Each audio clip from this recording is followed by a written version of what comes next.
Hi, my name is Kinga Jentetics, and I'm CEO and co-founder of PublishDrive, and thanks for the invitation and for the nice introduction as well. So in the next 15 minutes, I will tell you shortly about what we are doing with PublishDrive, obviously, just to have a short understanding, and then what kind of barriers we had during our startup journey, and what we learned from them. So have you heard of Erika Leonard? Probably not. And when I say the book of 50 Shades of Grey, E.L. James, yeah, they are the same person, the award-winning self-published author of 50 Shades of Grey, and whom I call the entrepreneur. So we basically started PublishDrive when I wanted to publish my master's thesis, and I had the same pain as E.L. James had before that. I had a lot of technical barriers how to publish my master's thesis in an ebook format. It was very time-consuming, a lot of redundant processes. So meanwhile, all I wanted to do to publish my book worldwide. And then I realized that this is not just my pain. So there are more than 20 million writers all around the world, and even more millions are waiting to get published on a very huge market as well. So that's why we started to build PublishDrive to help authors to get to the widest network of readers. And now we are selling books with one click to more than 400 stores and 240,000 digital libraries worldwide. And so the authors can increase their sales by 3 times more if they publish with us, and not just Amazon Kindle. And we have a very easy business model. We take 10% cut. And now we are actually having more than 60,000 books with a 10% growth rate as well. So we are in a very exciting path. And we enjoy the moment of every moment of our journey, of our startup journey. This photo was actually taken in Mountain View when we were taking part in the Google program. So it's in the Google HQ. It was a very exciting time for us, but to be honest, sometimes we suffered to gain trust. So this is one of the things what we actually had to overcome. And Google was very great, and they really helped us to actually build our trust as well. But let me show you some other barriers what we actually had to overcome. So yeah, there is a thing you might have heard, like gender issues, women versus men. And yeah, this is unfortunately a thing, especially if you are building a startup which comes from Hungary. Yeah, we are from Hungary actually originally. So, and as a female-led founder, I had to actually see a lot of barriers as well. Although I was raised by, I was very fortunate because I was raised by a strong woman who was an entrepreneur herself as well. And she always taught me that I have to fail sometimes just to understand that there is nothing wrong if you fail, and there is nothing what you cannot actually overcome either. And when I was 9 years old, my father actually died, so we were only 3 of us in the very close family, and all of us were women. And I never really understood that there is an issue being a woman, or I have less things that I actually can achieve.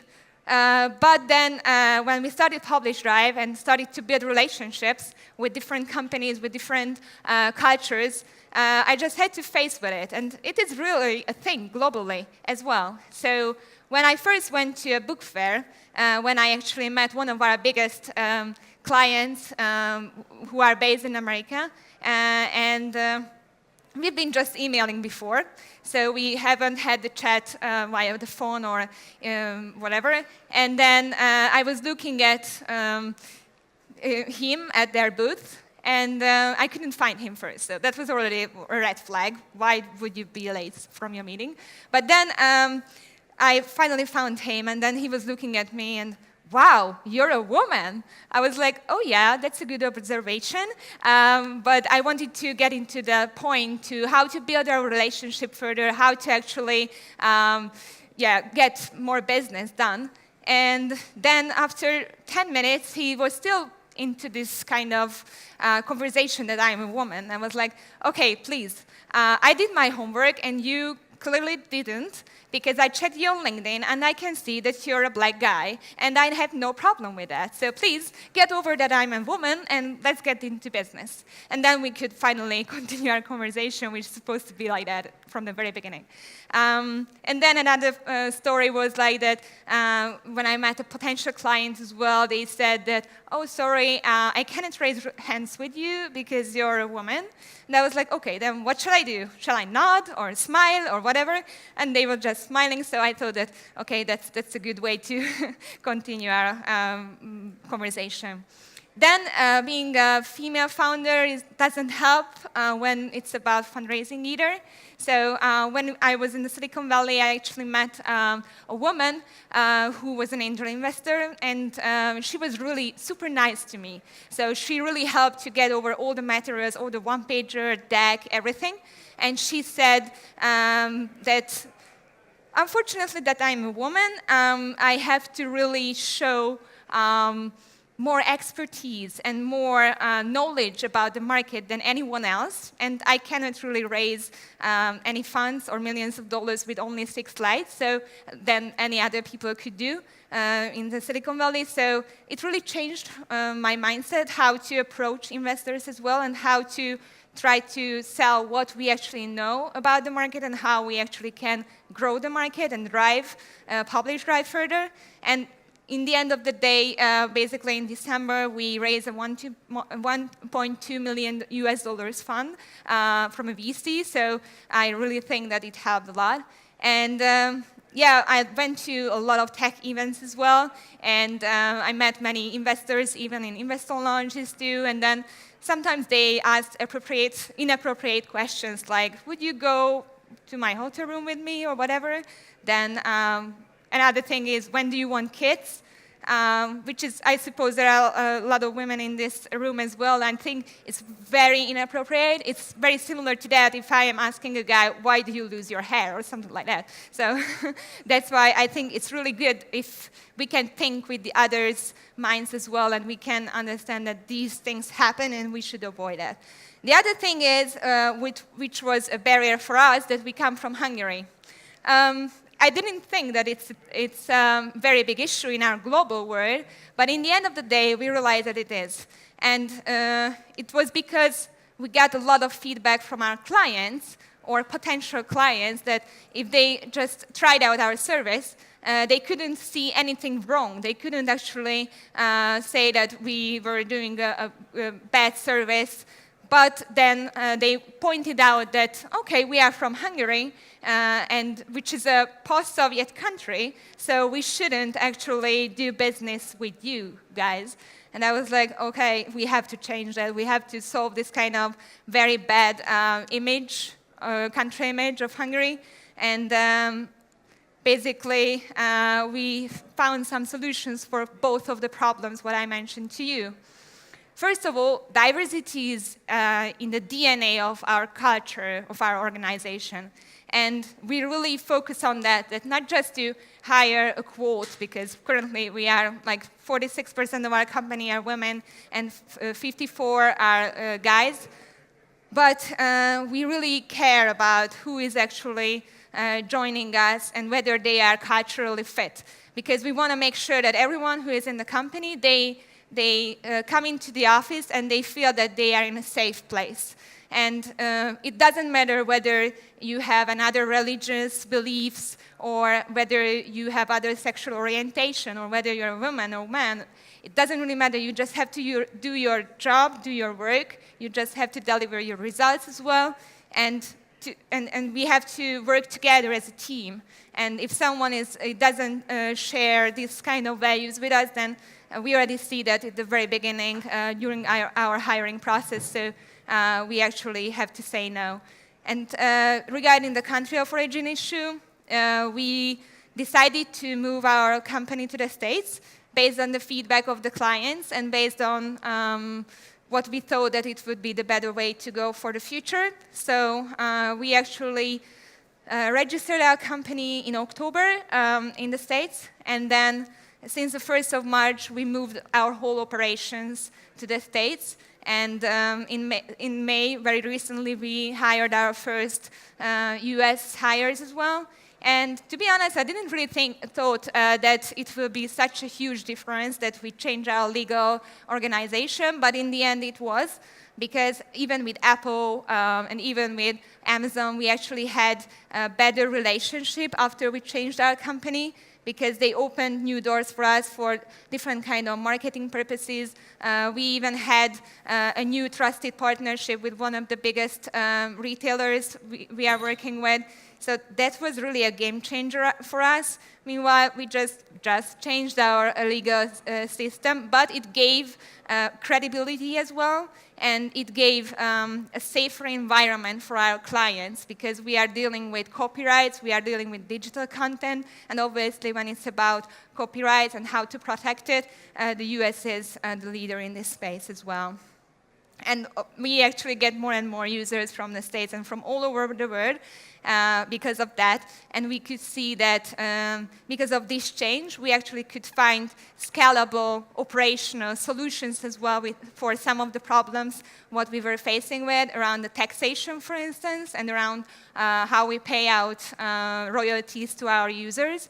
And it really helps the business, not just from a credibility point of view, but from the operational point of view as well.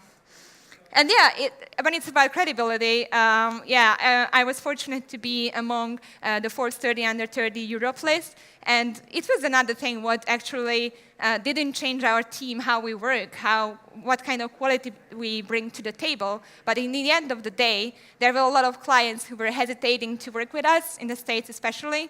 And then they were reaching us and said, hey guys, yeah, I saw that you're on the Forbes list. Hey, let's do business then together, finally. So we closed many deals afterwards, and it gave us a lot of boost and credibility again, which is, as you heard before too, one of the biggest issues and one of the biggest goals what you have to achieve as a startup.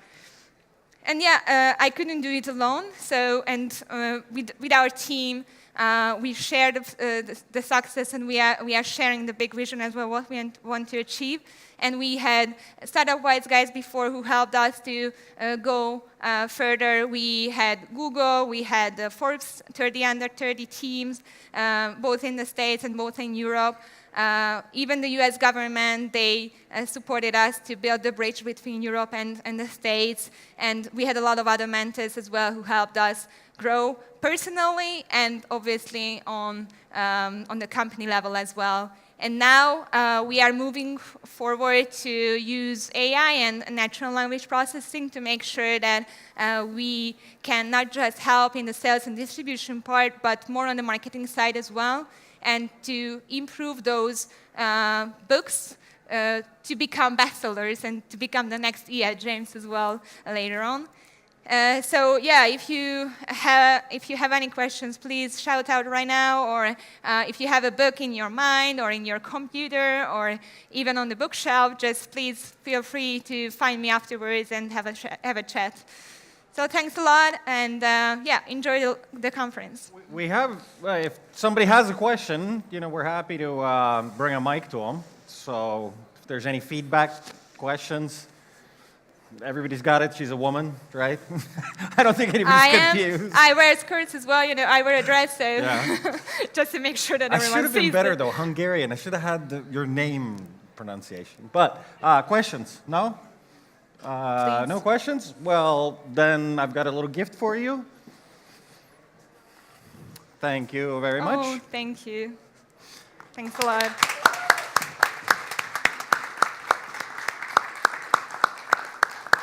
And from Hungary to Estonia, we have another exciting founder story for you from the co-founder and CEO of Autobahn, Ivo Malm. Hello, hello. Thank you. So, yeah, I'm all good. I haven't tried it, but it seems to work based on the previous examples. So, hello. I'm very excited to be here, and mainly because I'm talking about the company I'm running in a different way than I used to do it. I've done a lot of company presentations over the last years, most of them trying to pitch my idea to a customer or a VC.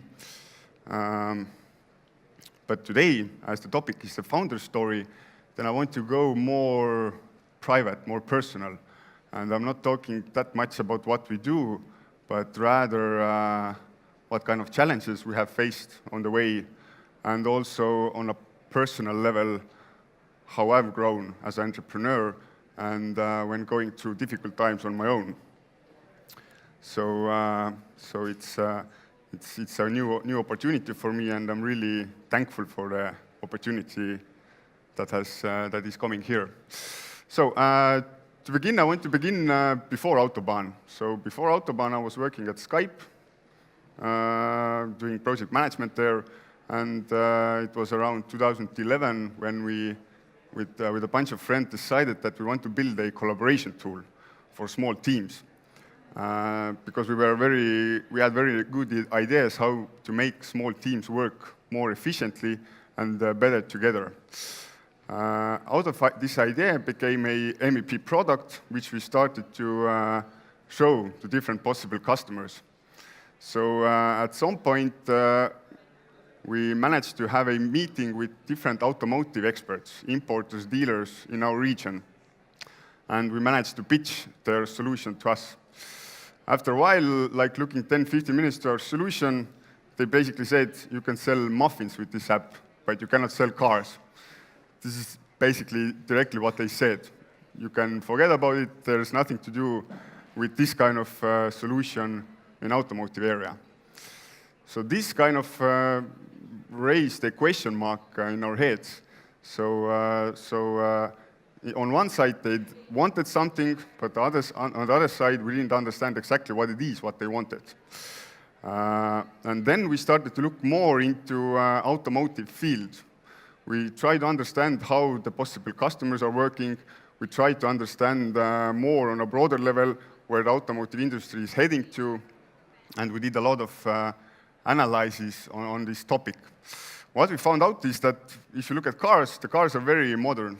They're like developing on a rapid pace with modern interfaces, et cetera, new technologies like electric vehicles are rising, car sharing.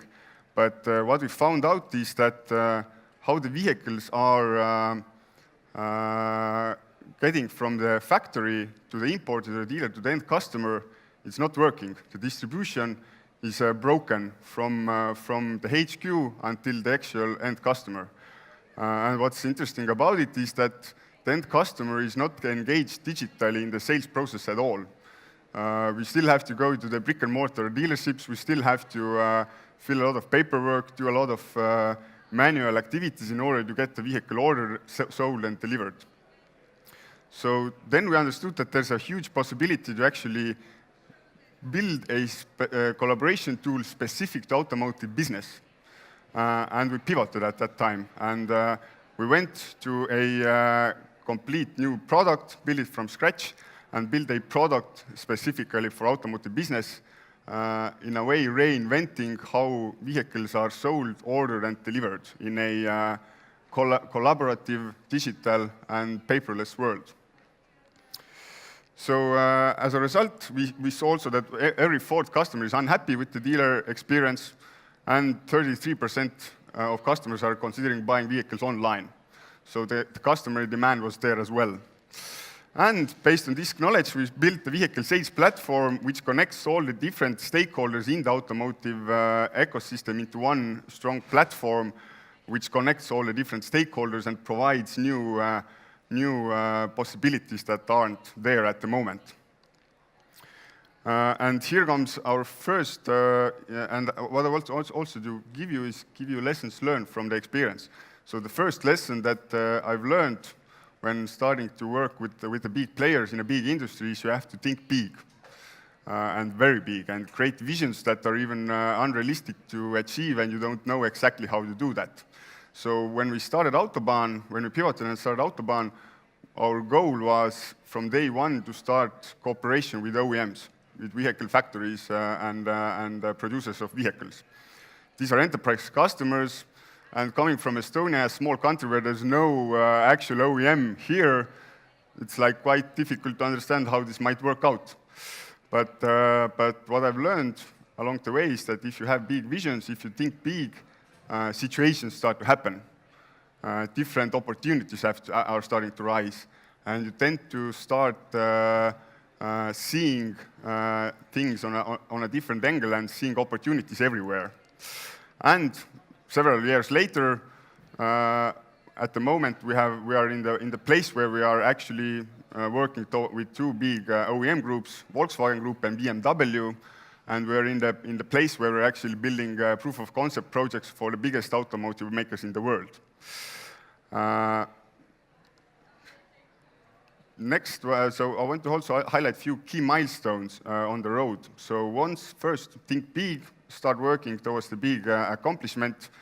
Then the second big milestone for us was reaching the seed round investment.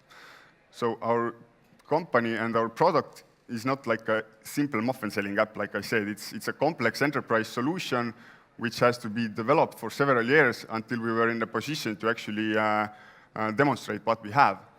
And after 2 or 3 years in development in stealth mode, we received a very good recognition from the biggest importer and dealer network in our countries, and we received a seed round investment, after which we could start building our own team and working towards our goal in building the solution that we had in our vision.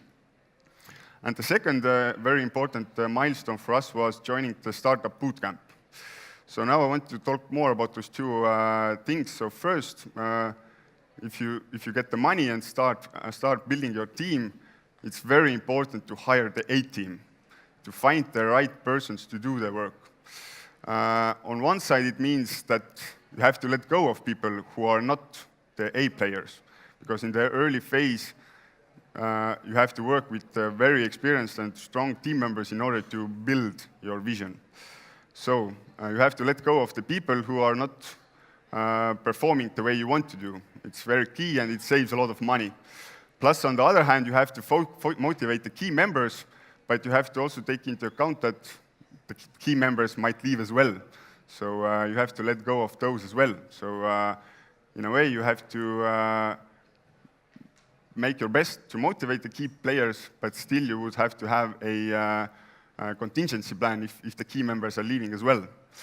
So, one option what we have done for that is that we are working towards with different development partners.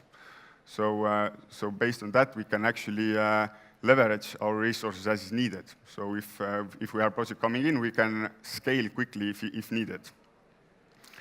Then find the right partners. So in order to be successful in business-to-business sector and working with big enterprise customers, the biggest advice I can give you is to find the right partners. Find the guys who actually open the doors for you. For us, the shift changed in 2016 when we went to Startup Bootcamp Berlin. It's an accelerator in Germany which is focused only on automotive and logistics area. So in that sense, it was a bullseye for us. And through the accelerator, we found a lot of direct contacts in OEM, and we found also a very strong sales partner who was the later stage investor and also strategic partner, who is a direct consultancy partner with Volkswagen Group and BMWs.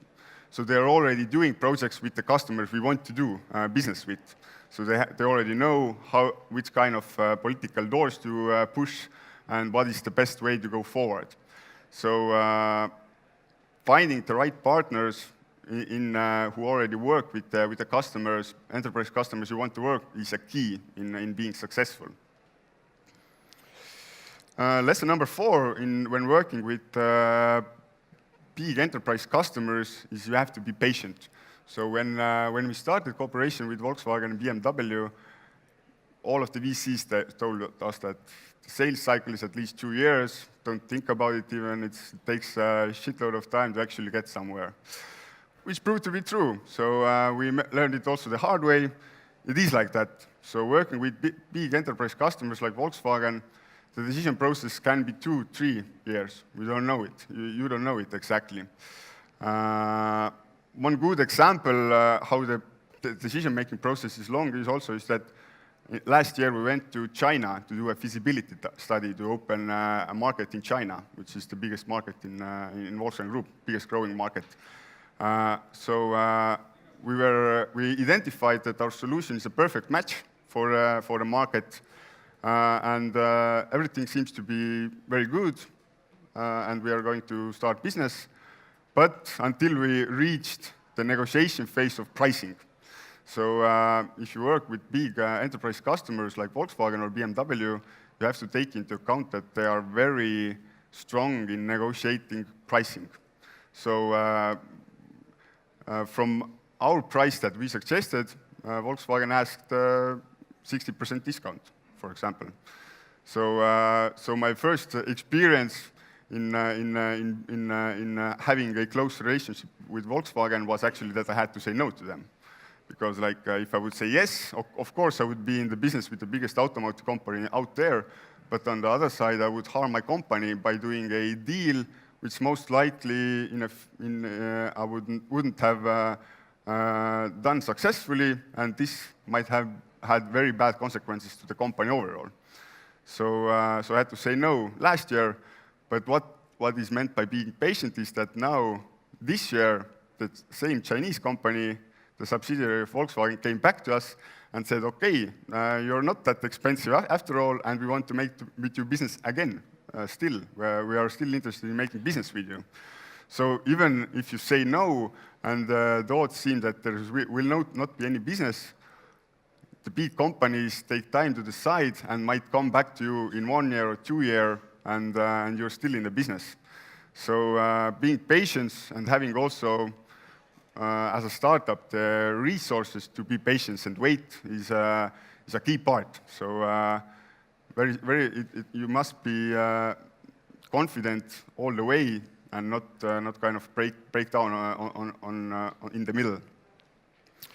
So this is what I learned about Autobahn and working with big customers and enterprise customers. But the last part, I want to focus more on my journey. How I've evolved as an entrepreneur. So as you can see the picture there, it's not a very happy guy there. So I must admit also myself that I've been to quite difficult times while also working with Autobahn, but many of the difficult times are not related to Autobahn. It's related to my private life. So everyone of us has a private life. Everyone is dealing with the private life as they think is the best way to do that. And all of that affects also how we perform at our company life. So my journey when we started Autobahn was that in the early years, I worked from 9 to 12 in the midnight, basically. So in daytime, I was working in Skype, doing my day job. And in the evenings, we were working on Autobahn to build the MVP product that we wanted to have. So it was very long days in the early days, and at some point in 2012, something bad happened in my family life, is that my brother got diagnosed of cancer, which is a quite difficult condition. So, and in the beginning of 2013, when his condition went worse, I had to make the decision to support him, everything that's possible. So then I had to make the decision, should I cancel my daily job or should I cancel the Autobahn work I was doing? And obviously I had to live also somehow, so for at least 6 months I removed myself from the Autobahn company daily operations. So it was actually after our MVP was gone live. It was quite an interesting period, but for me, I had to make the decision to take this time for my personal advantage. Unfortunately, my brother died in 2013, in the summer of 2013, and this plus also other kind of personal issues led me to a quite deep depression period, where I had also quite intense panic attacks. So it was like maybe 1 or 2 years of quite deep depression that when you're in depression, you don't want to talk to people. You are rather like on your own, and you're not like very, very communicative. And the process itself gets you more into looping, and you get more depressed and more alone. So it's a very dangerous cycle to be in. Then I had to make also the decision, should I proceed with my daily job or proceed fully with Autobahn work? And at that point, I decided that I will cancel my daily job and start focusing on Autobahn purely. So it was a very big, risky moment at that time because we didn't have any funding. We didn't know if it's going to be successful or not. But I made the decision that I want to go all in with Autobahn and being my own entrepreneur and building my own company. Of course, this decision brought many problems because I didn't have a lot of finances at that time. And mainly because I had to help my brother. It's quite expensive to treat cancer. So I had to make the decision that I go with Autobahn, plus I had to take some private loans, which also kind of increased instability in myself, that I had to pay back the loans at sometimes. But things started to went a bit better. So in 2015, when we got the seed round investment, I was also better in myself. I did a lot of therapies and kind of personal coaching, like how to get out of this depression and how out of these panic attacks. So without the help of other people, therapies, I wouldn't come out of it.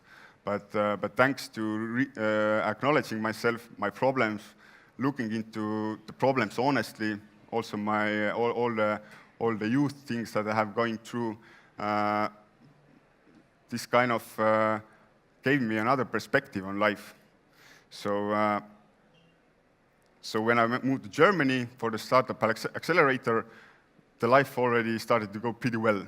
But in Startup Bootcamp, what happened is that I went back to this party hard and work hard mentality. So work hard and party hard, and it was all in Berlin. So this also affected my health situation.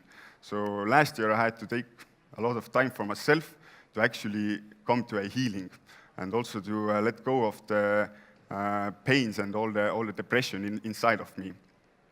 So what I've learned out of all of this, and coming out of the depression and coming out of the difficult times in my life, is that in essence, we are not the body and mind that we think we are, or that we relate to us.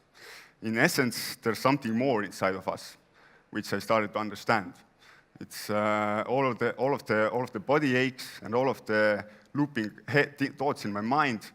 These are actually not mine. I'm more than that. And I started to understand the energy inside of me, what kind of energy I am, and what I'm capable of. And I understood that I'm actually the source, the creation itself. I can create whatever I want if I just let go of this bad habitual thought patterns. And what I also understood is that we're living in this dualistic divine game of creation, which means that from our source energy, we are this pure, loving, and positive energy, but our surroundings is dualistic. We have good and bad. We give judgments to things. We see that this is good for us, for bad for us, but this is not who we are from our core. And to get out of this game, it's the main thing is to first become aware of yourself, what you think and how you react. If you loop in some kind of ideas, you have to be aware. If you loop, if you have some destructive thought patterns, you have to be aware and then release them. And also how you react to different situations. If something happens in your life, how you react to that. Do you react in a calm calm place, or do you react in a bad energy? And the second thing is we are here to create. We are here to create and serve others. This is in my mind one of the biggest things that we are out here to do. And lessons learned from the personal growth period and how I've adapted this to the company life is that I start to do more things that what inspires me. when people go to this internal kind of review process, they tend to change jobs, tend to kind of change their wives, men, whatever. But for me, Autobahn actually was what I wanted to do, and for me it even got more stronger that I wanted to work with Autobahn, because I see a lot of possibilities how I can serve people better. The second thing I learned is to be calm and non-reactive. So there's a lot of tensions also going on between the shareholders, between the founders, and we tend to kind of go with the bad energy. But being non-reactive is actually giving the opportunity to not react in those difficult conditions, difficult meetings. And by doing non-reaction, you're not taking this bad energy to the office. So let's say you might have some difficult discussions with your shareholders, but this doesn't have to affect the way you work in your office with your colleagues. So I've noticed this thought pattern that we tend to kind of keep the bad vibe, bring the bad vibes to other initiatives too. And last one is less resistance to what is. So things will not go your way. There will be definitely some hardships, some problems coming along the way. But if you resist them, then you basically create them more, and you create this bad energy in yourself. But if you let things be, accept them as they are, take with no resistance, then life starts to flow, and you have less stress to worry about. So this is my experience. It was kind of ad hoc, what I did here. I didn't plan it that well ahead, but I hope you enjoyed it. Thank you.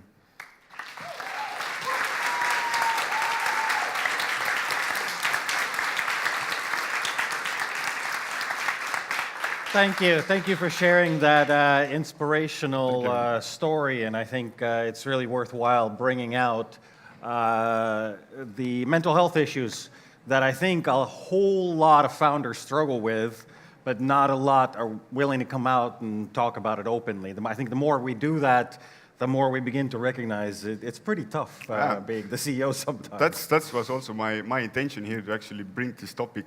Excellent. Everybody struggles with work with a lot of startup entrepreneurs, a lot of innovative people. The one who doesn't struggle, it doesn't live, basically. Yeah. And the key is ask for help, talk to others, right? Because others. We all have that problem. Yes, and it's the first thing is to actually acknowledge it and talk about your issues. If you keep it in yourself, then this starts to kind of grow exponentially, and it blows at some point sometimes. Thank you. Thank you very much. Thank you.